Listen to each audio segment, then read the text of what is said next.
Asequible y energía asequible y no contaminante. Están con nosotros Fernando Rubio, Antonio López Calvín, Paco Antonio Martín y Miguel Ángel Hernández Lucas. Miguel Ángel Hernández Lucas, que en principio no va a hablar, a no ser que le preguntéis algo. Todo el escenario es vuestro. Gracias. Hola, muy buenos días.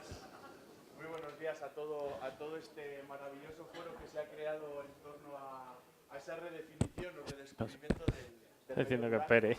¿Se me oye? ¿Prueba a ver? Probando, Ahora probando. Sí. Muy bien. Pues muy buenos días. Disculpar mi pequeño retraso con respecto al programa. Me sorprende porque en el Hueco vamos mejorando con el tema del timing. Me acuerdo de los primeros encuentros de primavera en los que... El que organizaste tú fue mal cuando empecé yo. Exactamente. Exactamente. Por eso, esto ya empieza a ser un AVE que va recuperando los minutos y llega siempre a tiempo. Ese AVE o ese tren que algún día llegará aquí de velocidad. Y nada, encantado de ver este foro que se ha logrado reunir en torno a la comunidad del Hueco y de cómo vamos a intentar dar un pasito más y contaros, en este grupo de trabajo que se ha creado, en el que somos todos los que estamos, pero no estamos todos y todas las que somos. Y bueno, y sobre todo dentro del ecosistema emprendedor del Hueco hay una representación bastante potente de energía. La provincia de Soria produce 5 veces la energía que gasta y es un 99,9% renovable. No voy a hablar del 0,1% restante. Hemos incidido un poco en las conclusiones principales que os queremos mostrar y sobre todo debatir. Creo que va a dar un poquito de tiempo para el debate. Realmente la energía renovable es un recurso endógeno del medio rural. O sea, el papel del medio urbano en este momento, que cambiará seguramente en el futuro, es de receptor neto. Y el medio rural es donante neto de energía renovable. Entonces, el papel clave del medio rural en la transición energética que realmente tenemos en ese escenario a 2030, ese escenario a 2050 de descarbonización principalmente de Europa, el papel del medio rural va a ser totalmente fundamental. ¿Cuál va a ser la célula, por decirlo, establecer una unidad de referencia para esa transición energética? Pues lo que se va a llamar legalmente, se llama ya en muchos países y en España se va a empezar a llamar comunidades energéticas. Comunidades energéticas, sobre todo locales, adscritas a municipalidades, como muchas regiones o comarcas, y con una escala mucho más pequeña. Entonces, esas comunidades, esa soberanía, esa independencia energética o de dependencia mínima de fuentes fósiles, que ya sabéis que no se producen mucho en Europa y en España, esos aprovechamientos van a ser, y sobre todo se está velando, ha habido mucho debate en el desarrollo de las directivas que se van a transponer en España, de que esas células, esas comunidades energéticas sean participativas, es decir, sean plantas mancomunadas en las que ciudadanía, entidades locales, municipalidades, empresas, sociedad civil, tengan oportunidad de participar. No sé si supongo que siempre se ha asociado energía con el término oligopolio, pues eso parece que con las características tecnológicas que tiene la fotovoltaica, la eólica, los aprovechamientos de biomasa, pueden hacer que sean conceptos también más micro. Entonces esas plantas mancomunadas pueden ser huertos solares, bien en suelo, bien en cubierta, eólica, esto ya pues normalmente por escala pues suele ser más macro. Esa biomasa, ese biogás y el aprovechamiento. Pero sobre todo, bueno, la revolución está tirando. Ahora quien está tirando del carro es la fotovoltaica porque salen los números cada vez mejor. Recientemente leí que ahora el coste de producción de la fotovoltaica es a 24 céntimos el kilovatio hora, que es sencillamente espectacular. Y el medio rural, pues como he dicho antes, pues va a ser el protagonista. Las ciudades llegarán, poco a poco empezarán a establecerse comunidades energéticas urbanas, pero ahora el que va a tirar del carro va a ser el medio rural y estamos totalmente seguros de ello. Esta es una estructura de las comunidades energéticas rurales. Sobre todo hay una labor de información y de concienciación a todos los grupos de interés, tanto a la población como a las administraciones, entidades locales. Esa formación, los instaladores, ingenierías, empresas de servicios energéticos. Los modelos de negocio están por definir en base al marco legal que se defina en España. Ahora está al marco del Real Decreto de octubre del 2018, está el desarrollo reglamentario del Real Decreto de Generación Renovable y Autoconsumo, que realmente va a ser la Biblia en estos próximos meses y años. Modelos de autoconsumo compartido, de vertido a red, de venta de pequeños generadores y luego, sobre todo, principalmente, ante esas fuerzas en contra o, digamos, esos escollos que ha tenido, sobre todo en un mercado tan opaco y tan complicado como es el eléctrico, sacar adelante casos prácticos que nos sirvan de referencia. Está todo el sector y sobre todo el pequeño mundillo de pequeños generadores, cooperativas. Estamos ahí amagados como mirando a ver cuándo, quién se atreve, quién se lanza, quién hace la primera comunidad energética como tal. Ya hay casos, por ejemplo, destacar pues generación kilovatio hora, oleada solar de CO, pequeñas comunidades de vecinos que ya están saliendo adelante. Hay otras que llevan 100 años, como las cooperativas eléctricas valencianas, que ya saben cómo va esto. Lo que pasa que, bueno, como ya es un modelo tan asentado, pues no se lo terminan de creer, pero es la hostia. Y ese desarrollo de casos de éxito, este tejado algún día tiene que ser pronto un caso de éxito, la cubierta del hueco. Pues quedaos con el concepto comunidades energéticas rurales. Este va a ser la célula de la transición energética. Probablemente, bueno, en España, un poquito a remolque de otros países como Dinamarca, Holanda, Alemania y Europa. Y bueno, los agentes, pues al final yo creo que esto es un denominador común en todos los grupos temáticos que ha habido en este encuentro, pues es los líderes de referencia locales, las municipalidades, entidades locales, tanto municipales como provinciales y sobre todo empresas locales del sector, sean cooperativas o sean entidades mercantiles, pero sobre todo que estén bien participadas. Yo quería iba a vender un poquito mi libro porque es para que sepáis, pues que para los que no conozcáis, que aquí en El Hueco hay una representación de esas empresas sociales de energía y es la cooperativa Megara que representamos y que prácticamente hay varios socios por aquí, bastantes, y yo creo que alguno más saldrá con la solicitud de socio hecho, pues eso espero. Y Paco, quería contaros brevemente en qué consiste Megara. Bueno, pues Megara es una cooperativa de consumidores y usuarios que tiene su sede aquí en El Hueco y tiene una oficina en Aracena. Yo digo que somos la cooperativa de los pueblos. Hay cooperativas en Cataluña, en País Vasco, pero nosotros somos la de los pueblos y estamos trabajando con muchos ayuntamientos que, digamos, no tienen una capacidad o personal preparado para gestionar los contratos y también para dar el paso de las comunidades energéticas para conseguir que los ayuntamientos puedan poner en marcha proyectos de este tipo, ayudarles y así pues que la transición sea una transición desde el mundo rural y que lo que repercuta se quede aquí, ¿vale?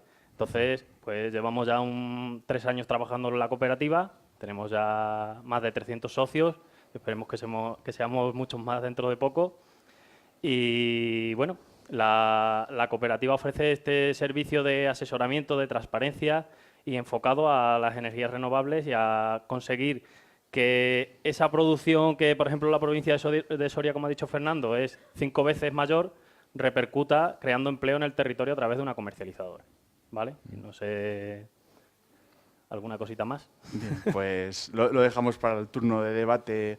Vale. Bien, pues bueno, como esas cooperativas, pues hay unas 20 ahora mismo en España que forman parte de Unión Renovables y para que veáis que el germen o ese virus afortunadamente contagioso pues está propagándose por todo el país. Y en Europa pues hay unas 1.200 cooperativas en torno a la Federación Europea, se llama RESCOP. Los factores clave de esto, al haber tecnología, haber cambio radical de modelo, hay muchísimo aprendizaje, muchísimo. En este entorno, los trabajadores del sector estamos asistiendo a webinarios en los que hay que cortar ya el turno de preguntas porque si no se nos hace prácticamente pasamos al día siguiente, ¿no? Luego también, el sector eléctrico se liberalizó hace relativamente poco, bueno, hace 22 años, pero eso más o menos en escala geológica es poquito. Y bueno, tanto en generación, 22 años después, tanto en generación como en comercialización, el 90% de la cuota de mercado está acopada por unas 5 compañías.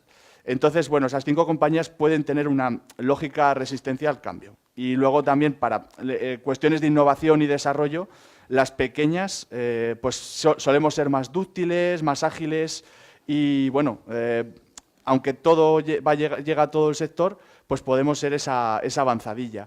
Y cumplir sobre todo los compromisos también del Acuerdo de París para reducción de emisiones y esos compromisos pues, que todos los países tienen que cumplir vía transposición de directivas, vía compromisos, ¿no? Y bueno, esos casos prácticos que en el próximo encuentro para el próximo año espero poderos plantar alguna fotillo y algunos resultados. Luego de datos, el que sea un poco friki de esto, pues los compartimos. Y bueno, esto es un poco lo general.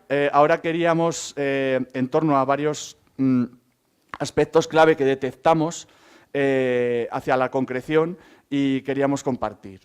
Por un lado, una cosa es la parte de comercialización, que no deja de ser una intermediación socialmente responsable. Donde está la clave y donde está la generación de empleo es en la generación. Principalmente por volumen de inversión, seguramente la eólica sea la más potente, y aunque la fotovoltaica pues está pisando fuerte, sobre todo copando todos los permisos y solicitudes de acceso, ¿no? Por ejemplo, contaros pues, cómo funcionaría o cuál sería la aplicación de una comunidad energética rural. Pues en el caso de fotovoltaica, pues Toño nos puede arrojar algo de luz. Bueno, lo primero es, como decía Anchón, la tecnología está inventada. No solo está inventada y es posible, sino que encima ya es asequible. Decía Fernando que los precios de generación en fotovoltaica han bajado radicalmente y se es competitivo, ¿no? Y además, la posibilidad de dimensionar las instalaciones a medida de la demanda y que sean escalables y poder aumentar la potencia instalada según se incrementa la demanda, nos abre infinitas posibilidades en el mundo rural. En el mundo rural, la ocupación de población es muy diversa, está muy repartida, e incluso hay puntos en los que no existe una posibilidad de suministro por una compañía tradicional. Y esto sí que nos abre el autoconsumo o la autogeneración y autoconsumo para individual o para comunidades energéticas.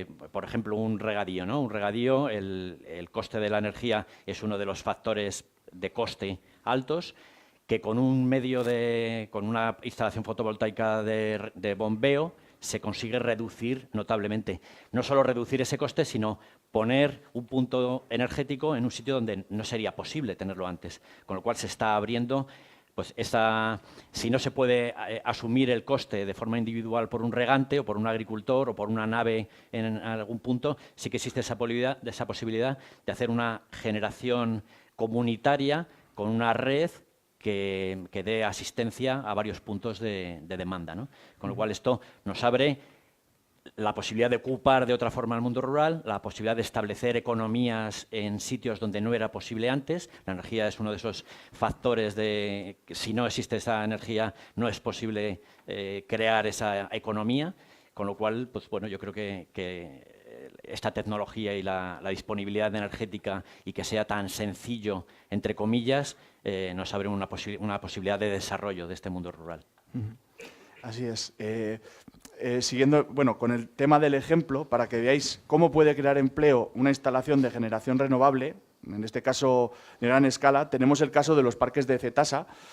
No ha podido venir Javier Gracia, que era uno de los compañeros del grupo, pero bueno, también ha venido Miguel Ángel, por si tenéis alguna pregunta concreta sobre este caso. Un centro de operación y mantenimiento que hay en el parque de Oncala y Magaña de Cetasa, que es un parque eólico de 100 megavatios, de potencia instalada, y como veis, pues tiene un centro de mantenimiento integral en San Pedro Manrique, de unas naves de 2.000 metros cuadrados, en las que tienen centralizado toda la monitorización y todo el mantenimiento en esos dos centros, ¿verdad? Hay un centro pues a pie de parque, que suele costar un poco llegar cuando nieva, ¿verdad? Y luego en San Pedro Manrique tienen las naves pues, con todos los recambios y todas las labores de taller. La amortización, fijaros la amortización de una instalación, tanto en fotovoltaica como en eólica, bien gestionada, estamos hablando en torno a 5 años, para vidas útiles de 25, de 30 años. ¿Vale? O sea, los números salen, pero mucho. Los empleos que alberga son aproximadamente unos 70, para fotovoltaica el ratio es un poco mayor, pero bueno, más que nada también por una cuestión física. Y también prestan servicios de operación y mantenimiento una vez montado a otros parques que se pudieran montar en los alrededores, ¿no? Y bueno, efectivamente es un caso bastante especial. Y el suelo, pues el suelo donde se ubican, pues es gratuito o es facilitado por el ayuntamiento, pues que tiene un interés en establecer esos centros de trabajo. En el caso también de involucrar el conocimiento. Ya os he comentado que una de las claves para el desarrollo de estos modelos de negocio y de gestión es el conocimiento. Tecnológicamente y legalmente está evolucionando rapidísimo y hay que estar siempre a la última, un mes por delante. Entonces, esa investigación, la teoría pues está bastante desarrollada, pero los casos prácticos, como se ha adelantado, pues no hay los suficientes y no están lo suficientemente desarrollados también por tiempo y por esos factores de freno pues que os he dicho antes también, ¿no? Entonces, esos centros de investigación, esas universidades, necesitan más datos de campo y más datos para ver efectivamente si se pueden amortizar esas instalaciones en 5 años, que es lo que nos dicen nuestros Excel. Pero no sé si en un banco se fían exactamente de un Excel del todo. Por eso invertimos en cooperativas, ¿verdad? También porque... y bueno, en el caso de la universidad, pues igual, practicidad, capacitación de muchos profesionales, no solo... Además, dejar bien claro que, a diferencia de otros sectores, en el sector energético los empleos que se crean son de muy alta calidad, de alta capacitación y unas condiciones salariales muy buenas, ¿vale? Y, sobre todo, esos ingenieros, ese tipo de profesionales, lo que hacen es estar, sobre todo, en la optimización de costes, de todo tipo, en suministros, en energía, en consumo de agua, etcétera. Entonces, ese establecimiento de una comunidad profesional en torno a ese tipo de profesionales nos beneficia y mucho, y sobre todo con esas prácticas, ¿no?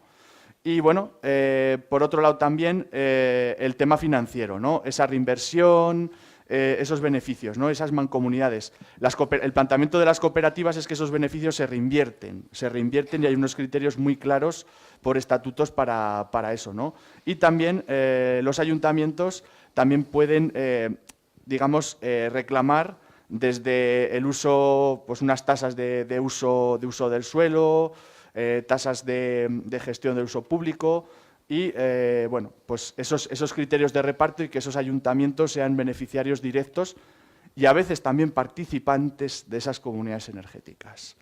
Y, bueno, los impuestos también, sobre todo, para la generación. Estamos hablando de sectores en los que 1 euro megavatio hora puede ser el motivo de que vaya bien o no vaya bien un proyecto. Entonces, que se vayan creando impuestos como el del 7% en la generación, que lo suprimieron temporalmente y ahora ha vuelto, y los impuestos regionales, como la famosa ecotasa de Castilla-León, pues bueno, pues sobre todo también intentar atraer que reviertan en los territorios donde se genera y donde se hace ese esfuerzo para abastecer a los territorios y sobre todo a las ciudades, que se lo damos todo hecho, para que revierta, ¿no? esos impuestos y esas cargas. Porque hay que tener en cuenta una cosa: en España la factura de la luz financia muchas cosas, que bueno, daría para un par de horas más.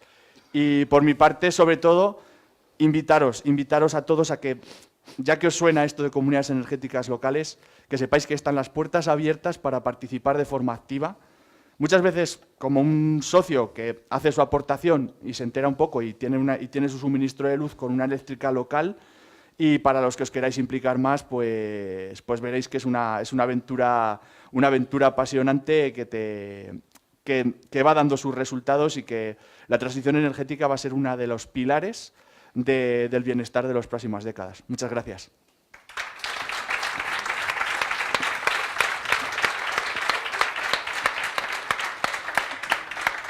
Y bueno, y quedan 5 minutos de preguntas, ¿verdad? Un 8,7 lleváis. Muy poco, teniendo en cuenta que lo que proponéis es dejar de pagar el recibo de la luz a las grandes compañías, ¿no? Preguntas para energía. Yo os quiero hacer dos y no es confrontación, una de ellas. Una, no he oído para nada el tema hidráulico. No hace falta una represa. Yo tengo un hotel, era un antiguo molino, se ha reconvertido y hoy en día la energía hidráulica considero que está bastante olvidada. Esa es la primera, si la habéis tenido en cuenta en vuestras... Sí. Y luego otro, estáis hablando de la generación en masa, grandes cantidades. Pequeñas. Sí, hemos puesto el ejemplo de los 100 megavatios que de es el Cetasa. beneficio que Soria genera 5 veces más de lo que consume. Yo a nivel turístico, lo he dicho, soy de Castelló, a mí no me importaría que delante Marinador le pusieran 80.000 ventiladores. Pero en mi pueblo el patrimonio, la vista de la montaña es parte de mi patrimonio. Sí. Si yo ahí tengo que poner aerogeneradores, yo tengo ahí reticencias. Sí. El valor de lo que genera me va a revertir tanto esa balanza de turismo, paisaje, una empresa privada genera beneficios, sí crea impuestos, pero perjudica a otro. Sí. ¿Cómo lo habéis valorado? ¿Lo tenéis en cuenta? Vale, de hecho esto suele estar muy a tenor en los grupos de trabajo de ambientólogos, del Congreso de CONAMA y demás, ¿no? El tema del impacto ambiental. Por ejemplo, en eólica está bastante visto, en fotovoltaica no está todavía considerado. Con respecto a la primera pregunta, efectivamente la hidráulica es muy importante y de hecho en la cartera de generación distribuida que están teniendo las cooperativas se está vigilando mucho el tema de los saltos de agua, de pequeñas turbinas pues de 250 vatios o incluso ha habido casos en los que se ha comprado por PPA a empresas municipales de generación, ¿no? En el caso reciente, ahora, por ejemplo, el 80% de la autoproducción de la vasca Goyener viene de la hidráulica de Oñati, que es una planta de 2,5 megavatios y nada, han entrado en un 10%, que es la primera participación que han dejado la sociedad municipal de Oñati en 40 años, donde no ha entrado Iberdrola ni ha entrado nadie, ha entrado una cooperativa. Y efectivamente, como he ido ahí muy al... es una oportunidad, es una gran oportunidad y sobre todo, digamos, hacer un retrofit, adaptar, modernizar esas instalaciones. Con respecto al tema del impacto ambiental y demás, pues bueno, ahí hay una zonificación, está la Red Natura 2000, está digamos, pues todo el tema de los estudios de impacto y las medidas correctoras. Y bueno, ahí hay que hacer pues realmente en zonas cepa y sobre todo en zonas cepa, por el tema de aves, no te van a dejar montar un eólico, ¿no?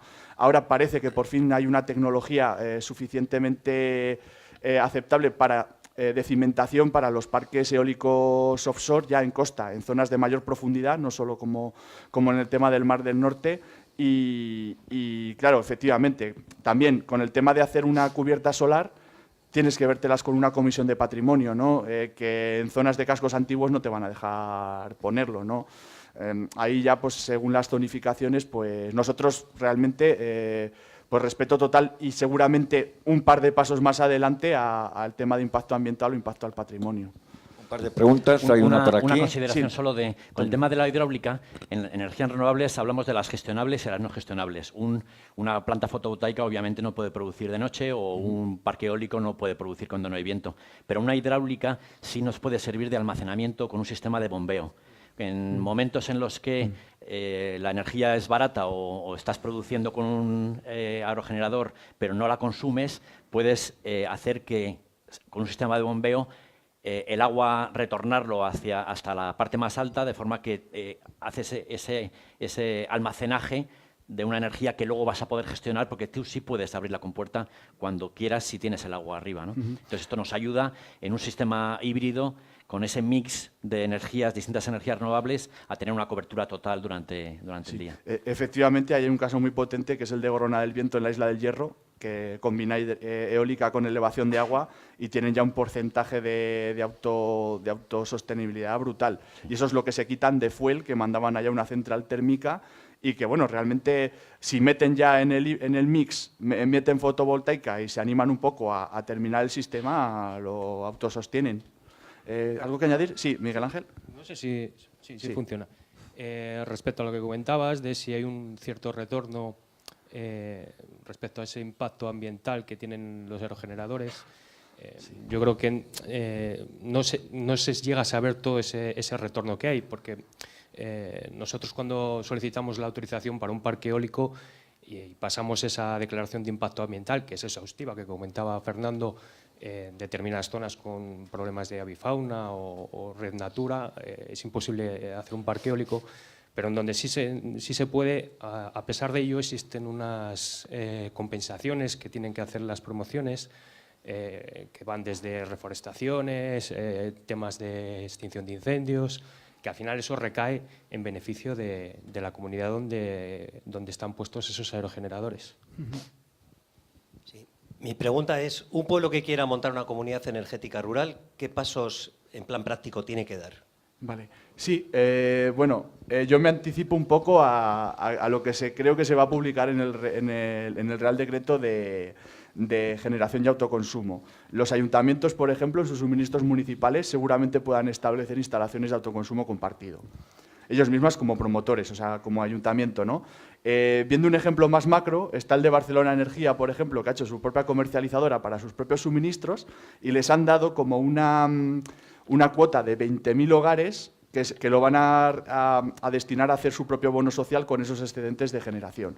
Entonces, imagínate, un pueblo de 200 habitantes que tiene su cubierta del polideportivo, y ahí decide, pues para no complicarse la vida, poner una cubierta de 99 kilovatios, de kilovatios pico.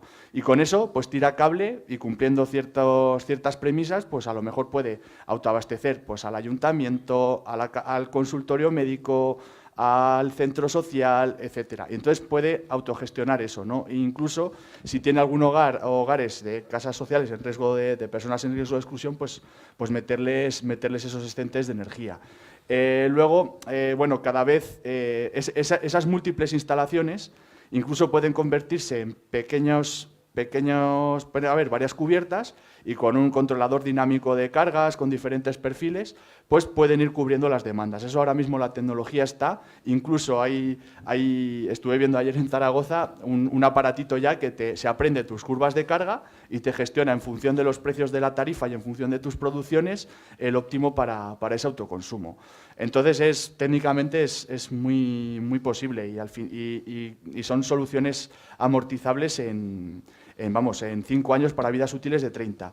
La fórmula de cooperativa puede ser muy interesante, que en el caso de Megara pues habrá unos 15 ayuntamientos con los que vamos trabajando poco a poco. De momento les optimizamos todos los suministros y el siguiente paso pues va a ser ese, el que se anime pues tenga sus cubiertas. Hay fondos FEDER, hay fondos del IDAE que te subvencionan el 50%, entonces puede ser muy interesante porque se está fomentando la economía baja en carbono y cada vez está habiendo más ayudas para ello. Pues muchas gracias, os lleváis un 9,1, que también es una nota estupenda, lo habéis hecho maravillosamente. Gracias a vosotros.